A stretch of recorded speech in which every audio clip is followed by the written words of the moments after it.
आज की वीडियो में हम देखेंगे 2D अरे, 2 डायमेंशनल अरे का इंट्रोडक्शन। प्रीवियस वीडियोस में हम 1 डायमेंशनल अरे को अच्छी तरह से देख चुके हैं, उसका रिवीजन भी हम कर चुके हैं। आज की वीडियो में हम देखेंगे 2 डायमेंशनल अरे, उसका ओनली इंट्रोडक्शन। नेक्स्ट वीडियो में इनिशियलाइजेशन देखेंगे, फिर उसका प्रोग्राम, फिर उसके कुछ क्वेश्चंस, ये सारी चीजें हम देखेंगे। लेकिन आज हम ओनली इसका क्या देखेंगे, इंट्रोडक्शन पार्ट को हम कवर करेंगे। ओके, अब देखो हमने 1 डायमेंशनल अरे अच्छी तरह से पढ़ा था। उसका अगर हम बात करें कि अगर मुझे एक 1 डायमेंशनल अरे को डिक्लेयर करना है जिसमें मैं स्टोर करना चाहती हूँ स्टूडेंट के रोल नंबर्स को।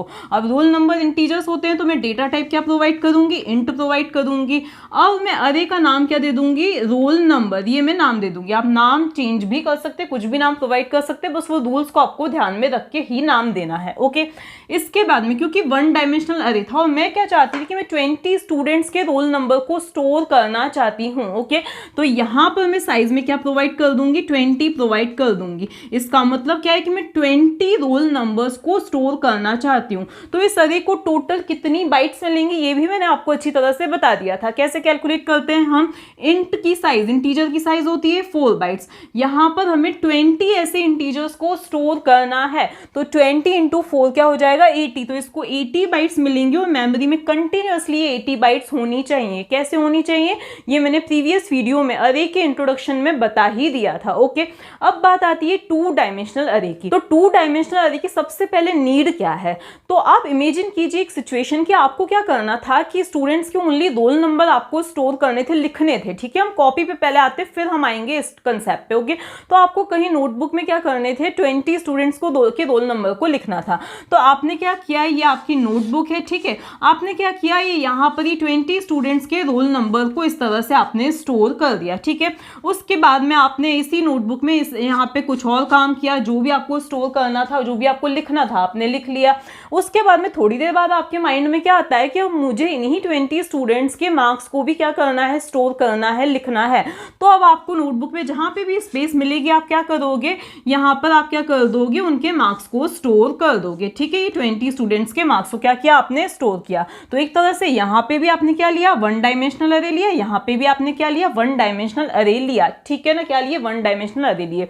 अब ये जो तरीका है इसमें कोई ऐसी प्रॉब्लम नहीं है, लेकिन इसमें प्रॉब्लम क्या है कि अगर आपको क्या चाहिए, रोल नंबर 101 के आपको मार्क्स देखने हैं, यहाँ पे आपने 101 रोल नंबर स्टोर किया है, तो आप क्या देखोगे कि हाँ भाई ये जो फर्स्ट यहाँ पे 101 रोल नंबर है तो इसके मार्क्स यहीं पर होंगे। ठीक है, फिर आपको 105 के मार्क्स देखने, तो आप काउंट करोगे 1 2 3 4 5, सॉरी 1 2 3 4, तो ये 1 2 3 4 यहाँ पे इसके मार्क्स होंगे। ठीक है, तो यहाँ पे क्या है कि अरे अलग अलग से पड़े हुए हैं, तो आपको अलग अलग से डेटा को क्या करना पड़ रहा है, देखना पड़ रहा है। ठीक है ना, तो ऐसा ही कंसेप्ट यहाँ पर भी आपको क्या करना था, पहले रोल नंबर को स्टोर करना था। ठीक है, तो आपने क्या किया, इस तरह से रोल नंबर का एक अरे लिया, 1 डायमेंशनल अरे लिया, और आपको इतनी मेमोरी में क्या हुआ, इतनी लोकेशंस के लिए स्पेस मिल गई। कितनी, 20 लोकेशंस के लिए स्पेस मिल गई। कैसे मिली, तो मान लिया इस लोकेशन का एड्रेस है 101, तो यहाँ पे आपका आएगा फर्स्ट रोल नंबर 1000 ले लेते हैं। ठीक है, इसके बाद में 1004 इस लोकेशन पे क्या आएगा आपका second roll number, then next location पे क्या आएगा आपका थर्ड रोल नंबर। इस तरह से आप स्टोर करोगे।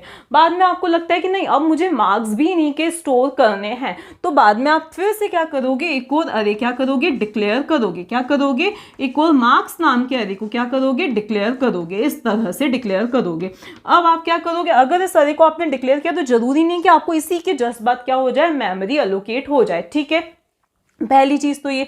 और अगर इसके जस्ट बाद में मेमोरी मिल भी जाती है तो आपको क्या करना पड़ेगा, इस अरे को और इस अरे को दोनों को अलग अलग से क्या करना है, मैनेज करना है। आपको याद रखना है कि अगर मैंने यहाँ पे रोल नंबर स्टोर किया है 101, तो मुझे इसमें फर्स्ट वाले सेकंड वाला जो अरे मैंने लिया है मार्क्स नाम का, इसकी भी फर्स्ट लोकेशन पे मुझे इसी के क्या करने हैं, मार्क्स को स्टोर करने। मतलब आपको ये मैनेज, आप ये कॉपी वाले सिनेरियो को इमेजिन करके देख सकते हैं कि अगर आप ये अलग अलग से अरेस लेते हैं तो आपको मैनेज करने में भी प्रॉब्लम आएगी। ठीक है, मतलब आप जिस वे में, जिस टेबुलर फॉर्म में डेटा को स्टोर करना चाहते हो उस तरह से उतना इजीली, उतना कन्वीनियंटली नहीं स्टोर कर पाओगे। ठीक है, कुल मिला के आपको इन दो अरेस को क्या करना पड़ेगा, मेंटेन करके रखना पड़ेगा। यहां पर अगर आपने किसी का रोल नंबर स्टोर किया तो आपको याद रख के उसके करस्पॉन्डिंग यहाँ पे मार्क्स को स्टोर करना पड़ेगा। तो दो अरेस को अलग अलग मैनेज करने से अच्छा आप एक कॉपी में इमेजिन कीजिए कि इस तरह से आप रोल नंबर और मार्क्स दो। उससे बेटर अप्रोच क्या है कि आप टेबुलर फॉर्म में दो,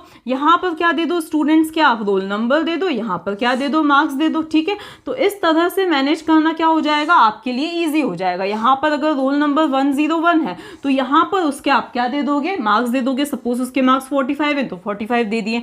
यहाँ पर अगर क्या है 102 रोल नंबर है तो यहाँ पर आप क्या स्टोर कर दोगे, उसके मार्क्स स्टोर कर दोगे। तो इसी तरह से इस वे में डेटा को स्टोर करना ज़्यादा सिंपलर है एज कंपेयर टू आप दो अरेज को दो अलग अलग लोकेशंस पे या दो अलग अलग अरेज लेके डेटा को स्टोर करो। तो जब ऐसा कुछ टेबुलर फॉर्म में आप डेटा को स्टोर करना चाहते हो तो बेटर तरीका क्या है, आप दो अरेज, दो अलग अलग वन डायमेंशनल अरेज लेने के बजाय आप क्या ले लो, एक ही टू डायमेंशनल अरे ले लो, ठीक है। तो ये हमारी जो नीड थी वो क्लियर हो गई कि हमें 2D अरे क्यों चाहिए। अब बात ये आती है कि हम उसको डिक्लेयर किस तरह से करेंगे। तो अब हम क्या चाहते हैं, दोनों चीजों को कंबाइन करना चाहते हैं। मतलब पहले हमारी क्या थी, ये इस तरह से था, वन डायमेंशन था, ठीक है। तो हमने यहाँ पे एक ही बार साइज बताई। अब हमारे डायमेंशंस क्या हो चुके हैं, दो हो चुके हैं। क्या चाहिए, अब हमें यहाँ पे देखो रोज भी चाहिए और साथ में कॉलम्स भी चाहिए। देखो रोज भी चाहिए एंड कॉलम्स भी चाहिए, ठीक है। तो अब हमें यहाँ पर क्या देने पड़ेंगे, दो साइजेस प्रोवाइड करनी पड़ेगी। यहाँ पे हम क्या करेंगे, सबसे पहले डेटा टाइप स्पेसिफाई करेंगे। अब सपोज मैं अरे का नाम क्या देना चाहती हूँ, मार्क्स देना चाहती हूँ, तो मैं यहाँ पे क्या लिख दूंगी, मार्क्स लिख दूंगी। इसके बाद में अब हमें ध्यान देना है कि हमारी कितनी रोज हैं एंड कितने कॉलम्स हैं, ये हमें ध्यान देना है। ओके, सपोज हमारे पास जो रोज हैं वो कितनी है, मतलब हमें जो रोज चाहिए वो 5 चाहिए। मैं ज्यादा अभी नहीं ले रही हूँ क्योंकि आपको समझने में प्रॉब्लम होगी, तो अभी हम साइज कम ही ले रहे हैं, ठीक है। तो सपोज मुझे 5 रोज को क्या करना है, चाहिए हमें 5 रोज की क्या है, नीड है। तो यहाँ पे मैं क्या बता दूंगी, 5 रोज, ठीक है। इसके बाद में अब मुझे क्या बताना है, नंबर ऑफ कॉलम्स बताने हैं। तो यहाँ पर मैं फिर से ये स्क्वायर ब्रैकेट लूंगी और मैं नंबर ऑफ कॉलम्स बता दूंगी। तो मुझे अगर 2 कॉलम्स की नीड है तो मैं यहाँ पे क्या लिख दूंगी, 2। ओके, हम इससे रिलेटेड और भी प्रोग्राम्स बनाएंगे और भी कोड्स देखेंगे जिससे आपका कंसेप्ट क्लियर हो जाएगा। रो मेजर फॉर्म क्या होता है, कॉलम मेजर क्या होता है, उससे रिलेटेड न्यूमेरिकल्स वगैरह सब हम देखेंगे। अभी मैं उतनी डिटेल में उतनी टेक्निकल चीजों पे जाऊंगी तो आपका जो अगर कोई बेसिक से सीखना चाहता है तो उसका कंसेप्ट क्लियर नहीं होगा। हम स्टेप बाय स्टेप देख रहे हैं। पहले कॉपी का एग्जांपल लिया, ये टेबल बनाई। अब इस टेबल में हमें चाहिए कि हम 5 स्टूडेंट्स की डिटेल स्टोर करना चाह रहे हैं, मतलब मुझे 5 रोज की जरूरत है। 1 2 3 ये सिर्फ हेडिंग है, ये मैंने सिर्फ हमारे समझने के लिए बनाई है। यहाँ पे हम कोई ऐसी हेडिंग नहीं देते हैं, ठीक है ना। तो 1 2 3 4 एंड 5, तो मुझे 5 स्टूडेंट्स के डिटेल्स को स्टोर करना है, roll number and marks in details को स्टोर करना है। तो मैंने क्या दी है, टोटल 5 रोज स्पेसिफाई की हैं। तो यहाँ पे क्या आती है, नंबर ऑफ रोज आती हैं। उसके बाद में मुझे कॉलम्स कितने चाहिए, 2 कॉलम्स चाहिए। मुझे रोल नंबर और मार्क्स को स्टोर करना है, तो यहाँ पे मैंने क्या बता दिया, 2 बता दिया, ठीक है ना। इनिशियलाइजेशन पार्ट में हम देखेंगे कि हम इनमें से किसी एक चीज को, मतलब कौन सी चीज को हम स्किप कर सकते हैं, इनिशियलाइज कैसे कर सकते हैं, वो सब हम बाद में देखेंगे। अभी हम स्टेप बाय स्टेप समझ रहे हैं। तो ये चीज हमने बता दी, ठीक है ना। अब यहां पर ध्यान दो, जैसे मैंने अरे किस वन डायमेंशनल अरे के फॉर्म में तो बताया था कि इसको डिनोट किया जाता है 0 से, ठीक है। इस फर्स्ट लोकेशन को 0 से डिनोट किया जाता है। तो अगर इस अरे का नाम क्या है, ए है, इस अरे का नाम ए है, तो हम इसको क्या बोलते हैं, ए की 0th लोकेशन बोलते हैं। इसको बोलते हैं ए की फर्स्ट लोकेशन, इसको बोलते हैं ए की second location and so on. इस तरह से हम डिनोट करते हैं। यहां पर हम इसको कैसे डिनोट करेंगे, अभी आप ये जो हेडिंग है इसको भूल जाओ, ठीक है। अब हमारा जो अरे है कुछ इस तरह से है, ये है 101 45, 102 43, ये 103 है, ये 104 है, ये 105 है। इनके कुछ भी मार्क्स जो आपको अच्छे लगे वो आप असाइन कर दीजिए, ठीक है। अब देखो, क्योंकि अरे में इंडेक्सिंग 0 से स्टार्ट होती है, यहाँ पे भी इंडेक्सिंग 0 से स्टार्ट होगी, ओके। तो ये जो है ये हमारी 0th रो है, ये हमारा 0th कॉलम है, ओके। ये हमारा फर्स्ट कॉलम है, तो ये 0th रो है, तो ये क्या है, first row, second row, third row, fourth row है, ओके। तो अब अगर हम यहाँ पर देखें, इस सेल को क्या बोला जाएगा, 0 0, तो हम इस सेल को क्या बोलेंगे, 0th रो 0th कॉलम। तो अगर इस अरे का नाम क्या है, मार्क्स है, तो हम इसको किस तरह से बोलेंगे, इस सेल के लिए हम क्या बोलेंगे, मार्क्स की 0 रोथ और जीरोथ रो और जीरोथ कॉलम बोलेंगे। क्या बोलेंगे? जीरोथ रो जीरोथ कॉलम। इसको हम क्या बोलेंगे? Zeroth row first column. तो इस चीज के लिए हम क्या बोलेंगे? 0 1, मतलब अगर हमें इसको एक्सेस करना है तो हम कुछ इस तरह से एक्सेस कर सकते हैं। अभी हम रो मेजर पे ही बात कर रहे हैं, हम कॉलम मेजर पर हम बाद में आएंगे। ओके, इसके बाद अब हम यहाँ पर आते हैं। रो मेजर और कॉलम मेजर में सिंपली डिफरेंस क्या है? पहले रो मेजर में पहले एक रो कंप्लीट होती है, उसके बाद हम नेक्स्ट रो पे आते हैं। ओके, तो यहाँ पर देखो ये एक रो हमारी कंप्लीट हो गई, उसके बाद हम यहाँ पर आते हैं। तो इसको हम क्या बोलेंगे? फर्स्ट रो और जीरोथ कॉलम। तो इसको हम क्या बोलेंगे? मार्क्स, फिर फर्स्ट रो और कौन सा कॉलम? Zeroth column. इसी तरह से आप बाकी के भी वैल्यूज को लिख सकते हैं। ठीक है, इस लास्ट वन को हम क्या बोलेंगे? फोर्थ रो और फर्स्ट कॉलम बोलेंगे। ठीक है, तो इस तरह से हम इनको क्या कर सकते हैं? एक्सेस कर सकते हैं। अब बात आती है कि इनको मेमोरी किस तरह से असाइन होती है। तो अब अगर हम मेमोरी की बात करें तो वन डायमेंशनल अरे में तो हमने क्या देखा था कि ये सीक्वेंशियली क्या होती है? मेमोरी असाइन होती है। कैसे? सीक्वेंशियली। ओके, तो अगर हमें 80 बाइट्स चाहिए तो 80 कंटिन्यू बाइट्स हमें चाहिए। तो यहाँ पर भी सेम ऐसा ही है। अब इस अरे के लिए अगर हम देखें तो हमें कितनी बाइट्स चाहिए? ठीक है, तो यहाँ पर हमें 5 रोज एंड 2 क्या चाहिए? कॉलम्स चाहिए। 5 इंटू 2 कितना हो गया? 10 हो गया। इंटीजर की साइज क्या होती है? 4 बाइट्स होती है। तो 10 इंटू 4 मतलब हमें क्या चाहिए? 40 बाइट्स की इसमें भी नीड है और वो भी कंटिन्यूस होनी चाहिए। वन डायमेंशनल अरे के लिए तो हमने देख लिया था किस तरह से।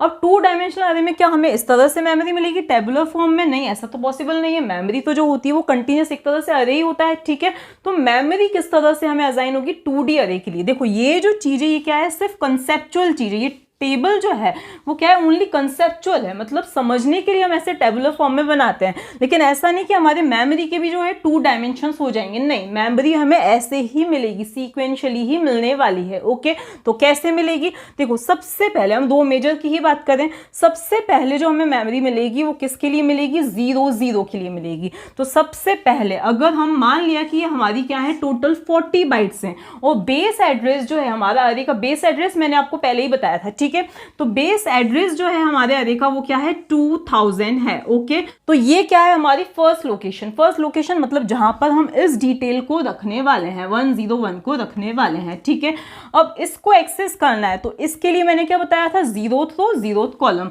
तो इसको क्या बोला जाएगा? 0 0, और 0 0 में सिंपली 0 0 लिख रही हूं, इसको हम क्या बोलेंगे? मार्क्स 0 0, इससे रिप्रेजेंट किया जाएगा। ओके, इसके बाद जो मेमोरी मिलेगी हमें किसके लिए मिलेगी? जीरोथ रो के फर्स्ट कॉलम के लिए। किसके लिए? जीरोथ रो के फर्स्ट कॉलम के लिए हमें मेमोरी मिलेगी। ओके, इसका जो एड्रेस होगा वो क्या हो जाएगा? 2004 हो जाएगा। ओके, इसके बाद में हम आएंगे यहाँ पर, एक रो कंप्लीट हो गई, दूसरी रो। तो अब हमें जो मेमोरी मिलेगी वो किसके लिए मिलेगी? मतलब अब हम यहाँ पे क्या स्टोर करेंगे? फर्स्ट रो का जीरोथ कॉलम। तो ये क्या हो जाएगा? हमारा फर्स्ट रो का जीरोथ कॉलम। इसका एड्रेस क्या हो जाएगा? 2008 हो जाएगा। इसके बाद में जो मेमोरी मिलेगी इसके लिए फर्स्ट रो का फर्स्ट कॉलम। तो ये क्या हो जाएगा? फर्स्ट रो का फर्स्ट कॉलम हो जाएगा और इसका जो एड्रेस होगा वो क्या होगा? 2012 हो जाएगा। इसी तरह से हमें क्या मिलने वाली है? मेमोरी मिलने वाली है सिस्टम में। अब नेक्स्ट वीडियो में हम देखेंगे कि हम इस टाइप के अरे में वैल्यूज को किस तरह से असाइन कर सकते हैं, अरे को हम इनिशियलाइज किस तरह से कर सकते हैं, अलग अलग हम तरीकों को देखेंगे। अभी के अरे में हमने आज के वीडियो में हमने क्या देखा? अरे की नीड क्या होती है? 2D अरे की, 2D अरे की नीड क्या होती है, उसको हम डिक्लेयर किस तरह से करते हैं। यहाँ पे आप डेटा टाइप चेंज करते हैं, आप फ्लोट देते हैं, इसका मतलब आपको दोनों वैल्यूज क्या देनी है? रोज में भी एंड कॉलम्स में फ्लोट वैल्यूज देनी है। अगर आप यहाँ पे डेटा टाइप कुछ और देते हो तो आपको वही वैल्यूज क्या देनी है? रोज एंड कॉलम्स में देनी है। ओके, हमने कंसेप्चुअल रिप्रेजेंटेशन भी देखा इस 2D अरे का, और मेमोरी किस तरह से हमें मिलेगी, असाइन होगी, वो भी हमने देखा। नेक्स्ट वीडियो में हम इससे रिलेटेड कुछ और कंसेप्ट्स को डिटेल में डिस्कस करेंगे। ओके।